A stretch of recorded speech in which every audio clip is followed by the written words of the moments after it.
Bienvenido, Daniel Barrera. Es un gran gusto que estés aquí con nosotros en Revista Logia, abriendo esta sección en nuestro nuevo canal de entrevistas. Pues antes quisiéramos, nosotros te conocemos muy bien, te admiramos y por eso deseamos que tú abrieras este programa, pero platícale a la gente que no te conoce quién es Daniel Barrera. Pues primero que nada, muchas gracias por la invitación.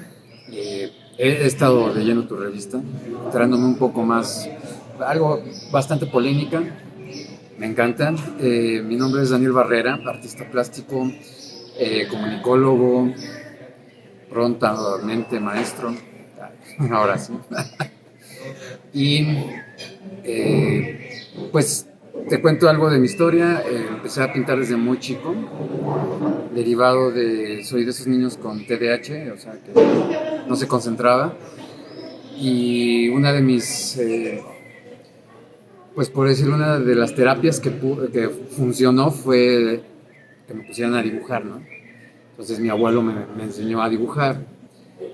La obra de mi abuelo, bueno, traigo una carrera como o técnica de retratismo y realismo, porque él fue alumno de un pintor español, José Bardazano.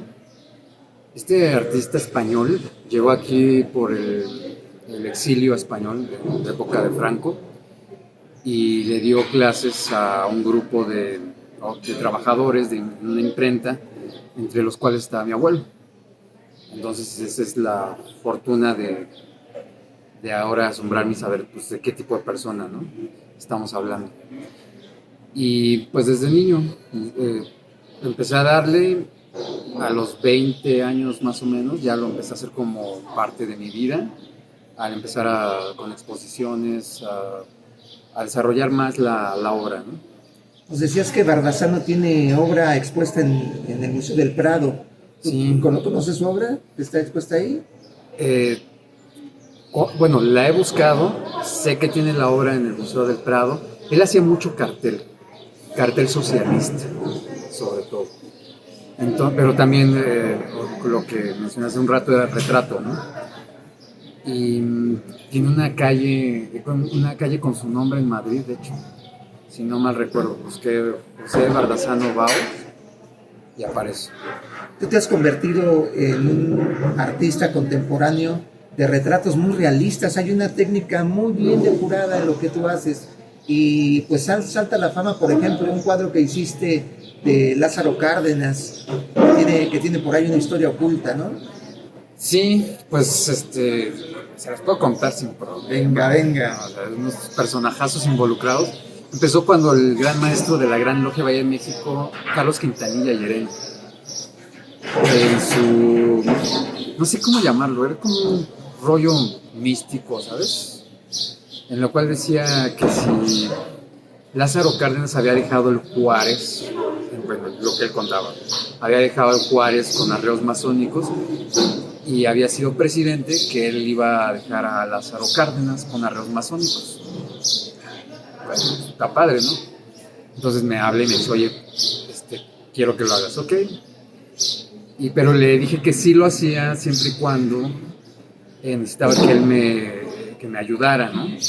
¿Cómo? Pues modelando, porque pues más o menos tenía como que el porte de lo que yo había hecho, como un estudio un poco profundo de qué estatura tenía, la complexión, etc.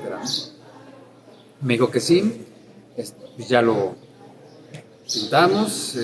Para esto lo iba a develar justamente cuando dejaba su cargo, ¿no? Entonces hubo un grupo de hermanos, incluyéndote a ti, a Martín Saucedo, por supuesto, que involucrados en el transporte de la obra. Fue todo un rollo porque yo no había dormido, incluso esa vez me puse un traje y me fui con sandalias. Se develó la obra, ellos me apoyaron muchísimo llevando la obra. Le pusimos el marco en la oficina del gran maestro. O sea, sí fue todo súper rápido, muy express, pero muy significativo, porque esa es la historia. Además, creo que ese día llevé el boceto y anduvo circulando porque le había pegado la cara por favor, de Quintanilla, la cara de Lázaro Cárdenas, y anduvo rolando por todos lados hasta que se perdió. O sea, no sé quién se lo quedó. Esa misma noche alguien se lo quedó. Fue muy divertido, fue muy ilustrante. Recuerdo que entró el cuadro en la gran asamblea de la masonería y pues fue muy significativo porque iba entrando el cuadro así cargando entre todos los hermanos que estaban ahí, ¿no? Sí, sí, y hay fotografías de ello, por ahí tengo una fotografía de ello, de la develación. Posteriormente me enteré que ese cuadro lo utilizaban logias en España cuando hacían un homenaje a Lázaro Cárdenas.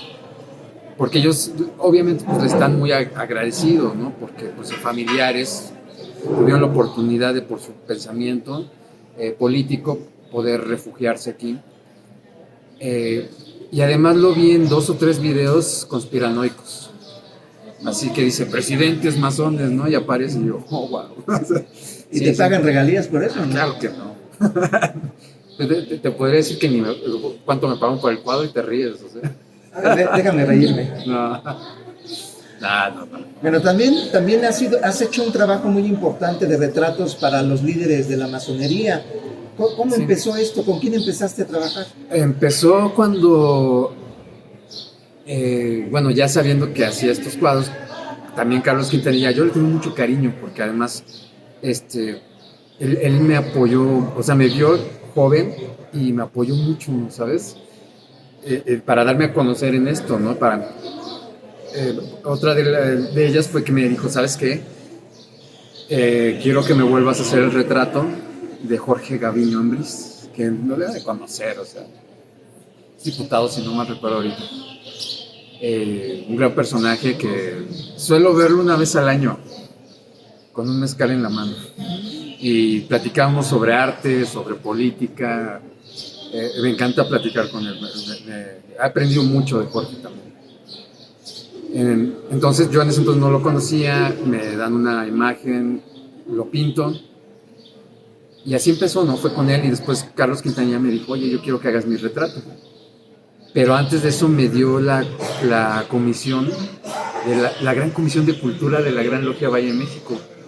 Y empezamos a hacer exposiciones, teníamos acceso a ballet folclórico y haz de cuenta tú tenías tu ceremonia que le llamamos Tía Blanca, que es una ceremonia familiar, abierta, para que conozcan qué es lo que hacemos. Y yo les ponía, bueno, pues, ¿sabes qué? ¿Te gusta el ballet folclórico? Te podemos llevar a una región, tal, podemos ponerte una exposición, hacemos unos trípticos, toda la inocencia, ¿no? De la gestión cultural. Me encantó, o sea, insisto, me apoyó en decir, bueno, a ver, haz lo que quieras, ¿no? ¿Has retratado a todos los líderes después de Gaviño, a todos los que han pasado por la dirección de la masonería? Sí, a excepción de uno. A Dávila Bello, a él no. ¿Porque no te pagó o porque no te caía bien? Pues el señor dijo que tenía otros planes y qué bueno que tiene otros planes porque es el único que veo que cuando tú ves las obras brinca y no porque sea brillante, ¿verdad? Muy bien. ¿Cómo fue que tú ingresas a la masonería? Porque después de entender que has estado dentro de la Gran Logia, pues también nos gustaría saber cómo llegas a la masonería. Pues llegué a los 21 años de edad. Fue por orientación de mi papá. O sea, realmente yo tengo una anécdota de que hicieron a mi hermano menor Rubetón el día que mataron a Colosio. A Jean Paul. Ajá. El día que mataron a Colosio. Entonces, ese fue el día, por si lo tengo muy claro, que fue el día que estábamos en la Gran Logia Valle de México y conocí un templo masónico y me gustó, ¿sabes? O sea, de ahí empezaron las preguntas, ¿qué es eso? ¿Por qué? No había internet, todo lo que puedas hacer es investigarle ahí los libros de la biblioteca, que creo que los que tenemos la fortuna de tener o haber tenido padres que pertenecen a la orden, una biblioteca enorme, entonces pues ahí, a ver, ¿qué es esto? ¿No? Okay. Pero principalmente fue cuando dije, a ver, yo quiero entrar. ¿Y para qué? Yo llevaba una vida de artista, lo único que puedo decir de artista, ¿no? Entonces sí quería como experimentar otras circunstancias, otras situaciones, y fue una fortuna porque en ese momento pues la curiosidad tanta que en el momento de la iniciación para mí es una apertura, ¿no? O sea, un cambio de paradigmas de amigos, o sea, de tener a mis amigos de mi edad, de repente a relacionarme con gente mayor fue grandioso. O sea, para mí lo puedo llamar como una bendición, ¿sabes? El poder abrir tu mente, poder estar con gente con otras capacidades, otros estudios, me llevó a otro nivel que posteriormente, cuando estudié en la universidad, pues fue fabuloso, ¿no? Porque ya entré con beca, o sea, fue así, supe venderme, ¿no? Pero vender mi obra, vender incluso hasta mi imagen de alumno, que decían, ¿por qué sabes tantas cosas, no? Pues yo decía, pues leo mucho y además platico con mucha gente viejita. Noto que sentías en ese momento, te lo noto, mucho orgullo. ¿Eso ha crecido o ha disminuido? Pues mira, lo que pasa es que entras con pues entras con ilusión, ¿no? Y además, insisto, en ese entonces pues no había, o sea, cuando te decían, pues masón, ¿no? Quienes han sido masones, pues qué padre, o sea, gente importante, ¿no? Posteriormente te das cuenta que esa gente importante, pues, sí, de hace 60 años hacia atrás, ¿no? Y luego, ¿qué pasa, no? Y ahí es cuando entras tú, ¿no? A hacer una reflexión, empiezas a entender que, bueno, ok, Juárez es muy bonito y todo, pero ¿y ahora? ¿Y ahora qué somos? ¿Qué hay en el mundo? ¿Qué es la masonería en el mundo actualmente? Y te metes a la investigación, la historia, empiezas a hacer a un lado los mitos, encuentras cosas, pues es que es el mundo, ¿no? El mundo no es bonito, tampoco es una idealización total, ¿no? Entonces, como todo, hay cosas que suenan fantásticas, suenan muy agradables, pero otras que te das cuenta que una de ellas es de que, y cuando digo esto, realmente no he conocido un masón que le caiga bien por haber dicho esto. Cuando les digo, uno de los principios creacionales de la institución masónica es el ingresar a otros países y hacer ocupación ideológica en favor, dependiendo del rito, de Inglaterra o de Francia. Y evidentemente, no, es que la masonería libertaria y liberó a España. ¿Pero con qué propósito? ¿Cuál fue el propósito? Porque, ok, hay una independencia, pero ¿y luego qué pasa? Sigue el mismo, o sea, siguen las mismas familias gobernando, ¿no? Bueno, ya no pertenecemos, ya no le pagamos tributo a España, eso fue lo único. Ok, pero ¿a favor de quién, no? Claro, pero habrá que hacer una distinción, no sé si la ubicas, entre la masonería y los masones. Es decir, la masonería consideras que sí contiene la filosofía para que pueda promover la libertad, la igualdad y la fraternidad. ¿Sí existe ahí? Sí existe, o sea, y esa como veo la masonería actualmente, ¿no?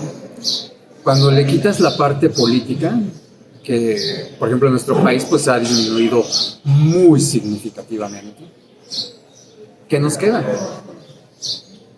Yo tengo una propuesta, no sé, a lo mejor esto le voy a dejar al final, pero lo voy a soltar de una vez, una propuesta.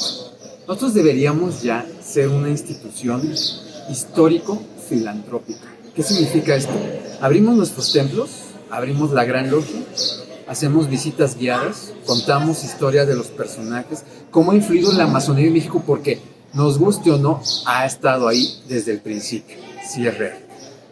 No estuvo Hidalgo no fue masón, Morelos no fue masón, pero hubo personajes que llegaron justamente por estas logias, rito escocés, que vienen de España, y empiezan ahora sí que a tramar toda esta telaraña, ¿no? Que posteriormente se vuelve y lo entiendes, ¿no? Que debemos de tener un significado de nación, pero costó mucho trabajo. Y aún así, ahora actualmente hay mucho mito para construir una nación como lo que es México. Entonces, si podemos contar toda esta historia, si podemos decirles que el simbolismo, que porque muchos salen con que no, es que viene desde Egipto, es cierto. Es la realidad. O sea, ¿Cuándo nace la masonería? no, institucionalmente en 1717, la gran logia de Inglaterra, unida a Inglaterra, ¿no? Los antiguos, los modernos se juntan, ya. Y Antes de entonces eso, este tema, por ejemplo, de que los masones fueron los constructores de las iglesias siglos antes, ¿a qué se refiere? o sea, sí hubo constructores, sí hubo gremios de constructores, sí, pero no son la masonería que conocemos ahora, ¿ok? Se inspiran en ellos para hacer esta masonería especulativa, ¿no? Donde ya pueden ingresar cualquier persona que no tenga que ver con el oficio de la construcción. Ok, pero no, o sea, sí está inspirado y utilizamos las alegorías filosóficas, simbólicas, sí, pero no, o sea... ¿Ha influido tu paso por la masonería en tu obra de arte? Muchísimo, muchísimo. Sobre todo, y por lo que más me encanta, es por el estudio del simbolismo. Porque entonces ya no era hacer imágenes por hacer imágenes, ¿no? O sea, ya das un mensaje, ya estás construyendo toda una historia que quieres comunicar. Que es algo que, bueno, a veces estoy ahorita en la actualidad, bueno, ahí ya todo se permite en el arte, es la realidad. Pero a mí me sigue gustando esos mensajes, ¿no? A lo mejor soy muy retro, sí me quedé como en ese, estacionado en ello, y estudié incluso comunicación por eso, porque dijo, ok, ya tengo la técnica, pero ahora ¿cómo lo voy a comunicar? ¿No? O sea, ¿qué significa eso? ¿Cómo elaboro los mensajes? Y la masonería me ayudó muchísimo, muchísimo a entender la simbología. Acabas de hacer una exposición en el Supremo Consejo de México y ahí expusiste un cuadro de un masón con 4 ojos con un muñequito. Ahí, ¿qué simbolismo hay en eso? Pues mira, en principio esa exposición fue organizada por el Supremo Consejo y lanzaron una convocatoria a la cual pues dije nunca, o sea, si hubo una exposición que tuvimos en el Supremo Consejo, ¿se acuerdan de cuando había un grupo que se llamaba Agora? No sé si se acuerdan de ese grupo. Ok, ahí expusimos en el Supremo Consejo. Esa fue la primera vez que expuse en el Supremo Consejo. Eso, hice el comentario hace poco porque decía, no, es que no ha habido exposición, no, sí, me acuerdo que hubo exposiciones. Y se me aceptó, llevé la obra. La obra simboliza, trae bueno, ya me imagino que puedes poner una imagen, y es un masón con un collar que le llamamos venera, que este collar lo traen los grandes maestros, ¿no? Y es un símbolo de su grado, de su jerarquía. Entonces, tiene 4 ojos y tiene la boca abierta, ¿no? Está como impresionado. Y está abrazando a un moped, ¿no? A uno de mis favoritos, que es Animal. ¿Por qué? Bueno, en principio está conteniendo a la animalidad, ¿no? Los vicios, lo primitivo que somos, lo está conteniendo. Pero también porque tiene 4 ojos. Filosóficamente y simbólicamente, cuando desarrollamos el tercer ojo, y eso es muy New Age, es porque logramos la clarividencia, ¿no? La clarividencia. Ver más allá o ver de manera correcta. Pero cuando tenemos 4 ojos, ¿cómo nos dicen a los que usamos lentes? Los 4 ojos. 4 ojos, ¿por qué? Porque si no estamos miopes, ¿no? Somos de corta vista. Entonces a veces creo que sí nos pasamos de iluminados, ¿no? Y nos volvemos miopes ante la realidad, ante la circunstancia del mundo. Entonces es justamente ello, ¿no? La reflexión, lo dije ahí, la autocrítica y reflexión, es, pues no vayamos, o sea, no nos quedemos nada más en el collar, ¿no? En el grado, en el voy cada 8 días. Vayamos más profundamente, ¿no? Como seres humanos. Está bien padre pertenecer a un grupo. A mí me encanta. O sea, tengo hermanos muy queridos, a los cuales admiro, aprecio, pero también hay cada personaje que dices, no, güey, estás bien lejos, ¿no? O sea, allá estás padre. Porque no me aportan absolutamente nada. Y la masonería es eso, o sea, es un grupo como cualquier grupo social, en el cual vas a encontrar gente que vale la pena y gente que es nefasta. Y sí los hay nefastos. Y a pesar de que en masonería hay gente nefasta, como dices, ¿vale la pena ingresar a la masonería? Sí, o sea, yo en lo particular, sí, siempre y cuando investigues a dónde estás entrando antes. hay adoctrinamiento, hay como en todo, ¿no? O sea, va a haber gente que te va a decir, es que la masonería es casi, o sea, lo va a manejar como una religión, ¿no? Casi.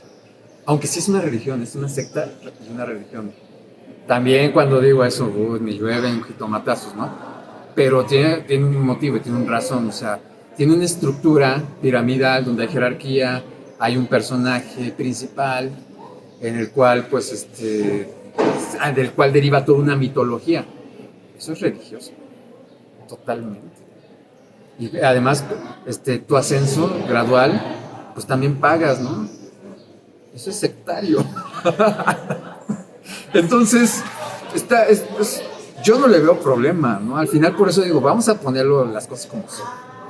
Puede ser un grupo filosófico, filantrópico.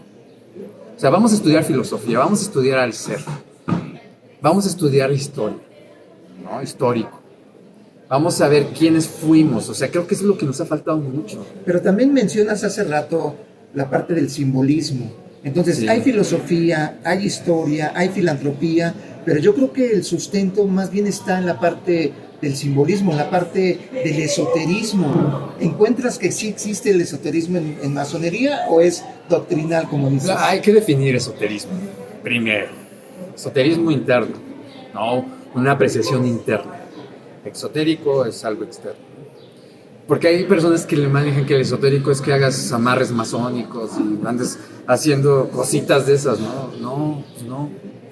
No, de hecho hace poco alguien ridículamente, no voy a decir quién es, pero ridículamente me hizo una sugerencia de que los masones hipnotizamos y hacemos amarres masónicos, lo cual me pareció verdaderamente no nada más tonto e ignorante, sino me pareció una ofensa muy grande a la inteligencia, porque evidentemente yo puedo decir que respeto, y cuando digo respeto es que mira, lo que hagan en su caso, lo que crean es muy su rollo, mientras de aquí para allá no pasen, no pasa nada, está padre, ¿no? Está bien, no pasa nada. Pero yo no combino mucho, ¿no? Hay, por ejemplo, dicen, es que hay logias esotéricas y logias políticas, que ese es otro cotorreo que traemos los masones. Es que a mí me gustaría entrar más a una logia esotérica, la escuela de Harry Potter, ¿no? A ver, vamos a echar hechizos. ¿Y política cómo sería? Y política, pues no, dame chamba. Pues estás en el PRI, ¿no? Dame chamba. Entonces, todos esos son como, no sé si llamarle mitos, pero son reales. O sea, hay gente que sí cree eso. Y me resulta verdaderamente absurdo. Y en tu caso, por ejemplo, ahorita estás montando una exposición que tiene que ver con lo político y el arte. ¿Cuál es tu posición política? Tú, si tu influencia artística viene de un republicano, ¿cuál sería la de Daniel Barrera? ¿Cuál es su posición política? Esa sí es muy difícil de responder. Muy difícil.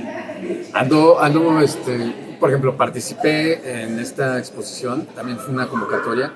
La Galería Aguafuerte está en la Roma, visítenla, compren. Ahí hice el comercial. De esto vivimos los artistas, no vivimos del aire ni del aplauso. Realmente sí vivimos del trabajo que hacemos, ¿no? Entonces, pues, la pieza que estoy exponiendo es un ejercicio que hice, tomé un curso en la Academia San Carlos sobre técnicas antiguas y materiales. Entonces, hice un bastidor, lo entelé y le hice unos transfers de periódicos de la Segunda Guerra Mundial, en inglés y en alemán, donde empieza la Segunda Guerra Mundial, acaba la Segunda Guerra Mundial, etc. Y le puse una mano estirada, así como saludando en Alemania en el 39.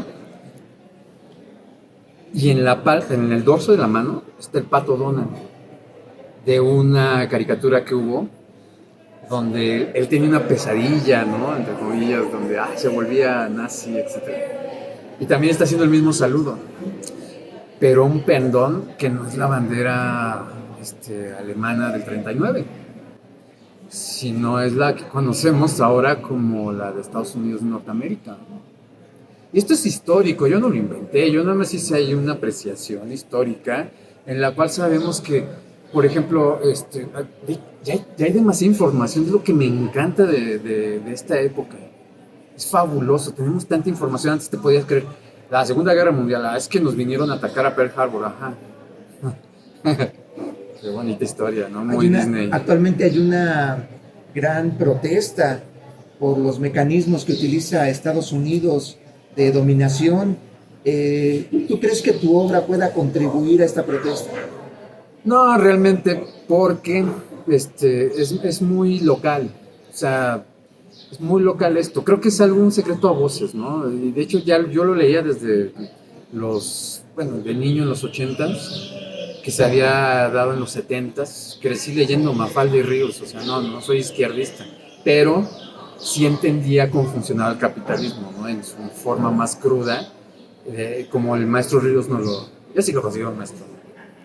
Independientemente de que estaba torcido a la izquierda y al final creo que fue muy difícil darse cuenta que el socialismo tampoco era la solución, ni lo fue, y vimos un Castro que se hizo millonario secuestrando una isla. Entonces todo eso que vivíamos, que conocimos, esa ideología se ha estado derrumbando totalmente, ¿no? Ahorita vivimos ya no ni siquiera de derecha izquierda, sino globalistas contra nacionalistas, Soberanistas, ¿no? Entonces, ¿cómo ahora esto qué significa? Ya no respondemos ante países y gobiernos, sino a intereses económicos, corporativos.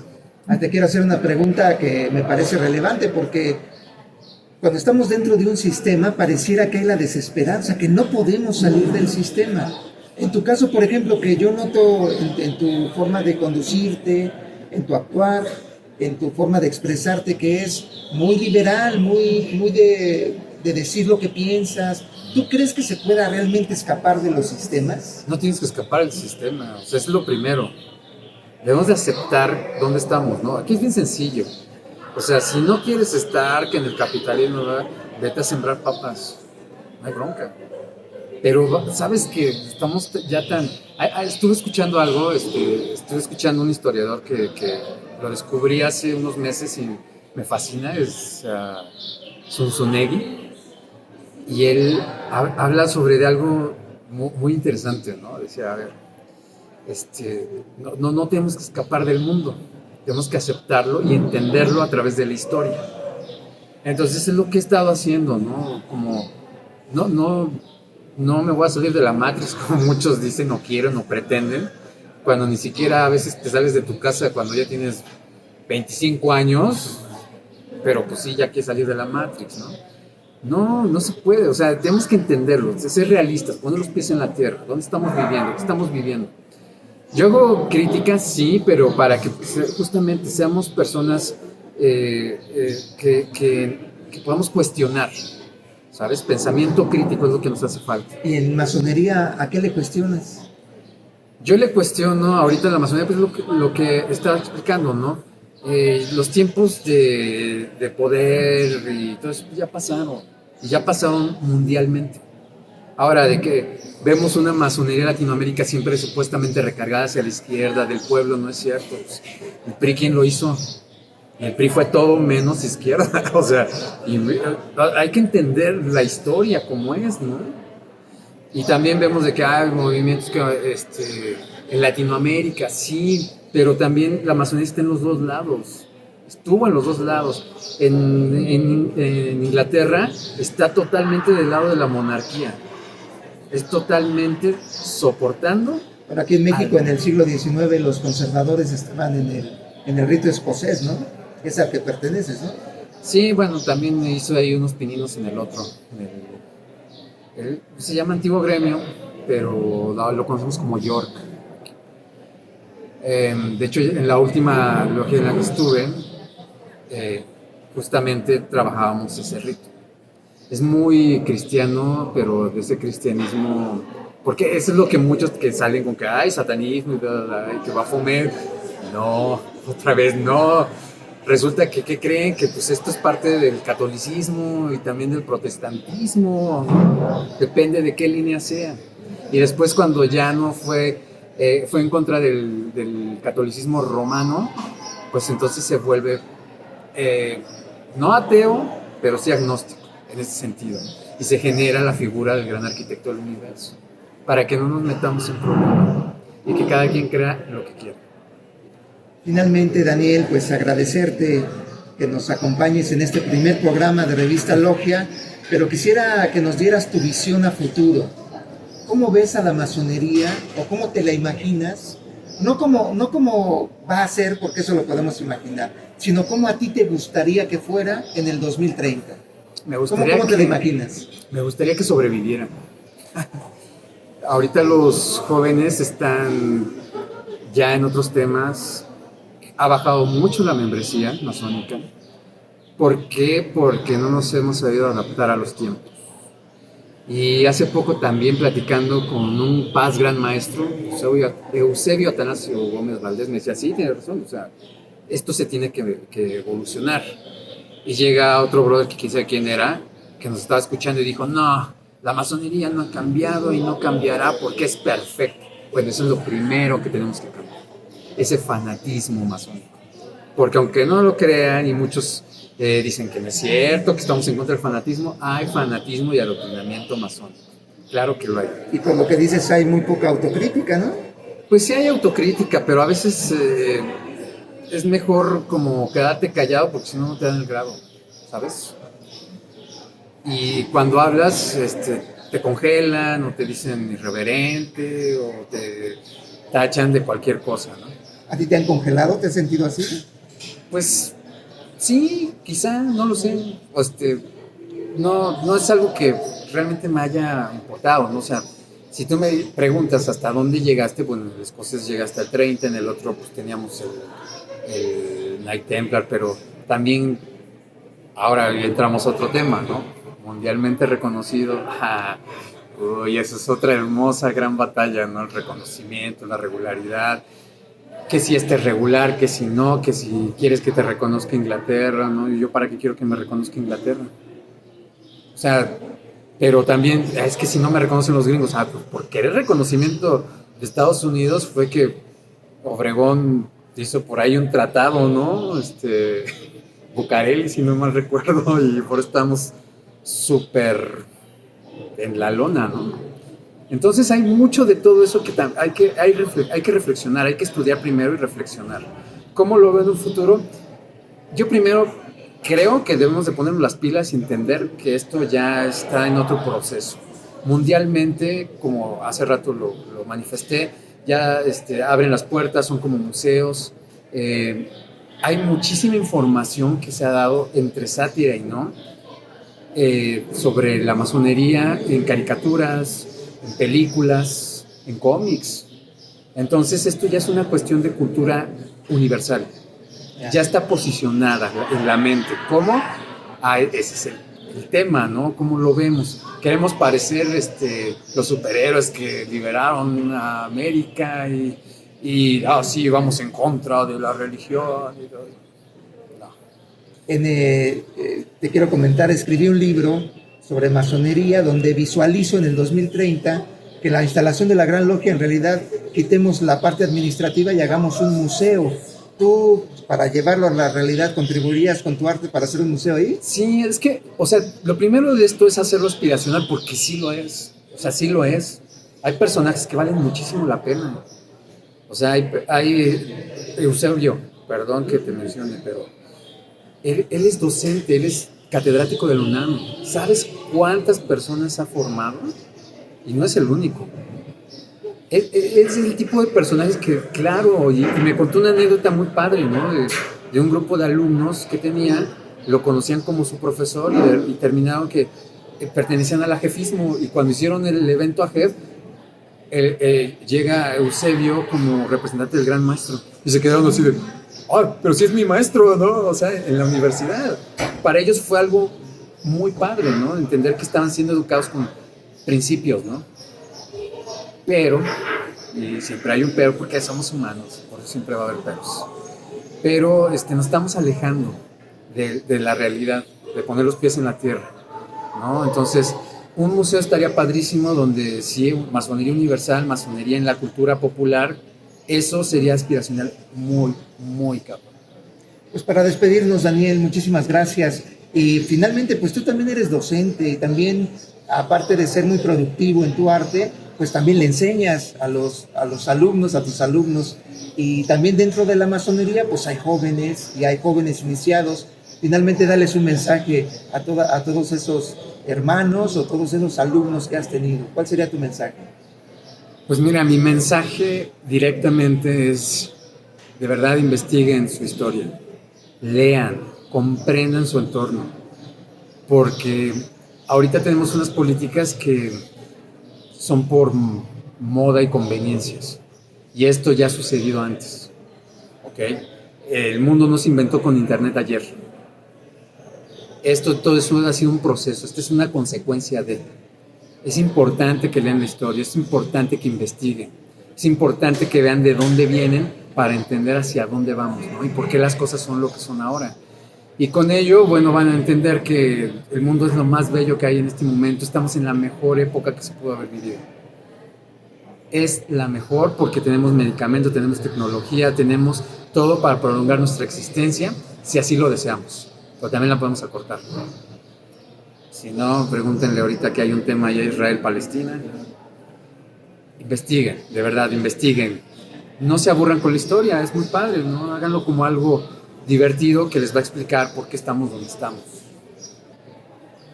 Pues muchas gracias, amigos de Revista Logia. Con este programa arrancamos nuestro canal de entrevistas. Va a estar disponible, por supuesto, en YouTube, pero también en nuestra página revistalogia.com.mx. Agradecemos a Daniel que haya sido nuestro padrino. Muchísimas gracias, Daniel, y muchísimas gracias a todos ustedes. Muchas gracias y por favor, véanos.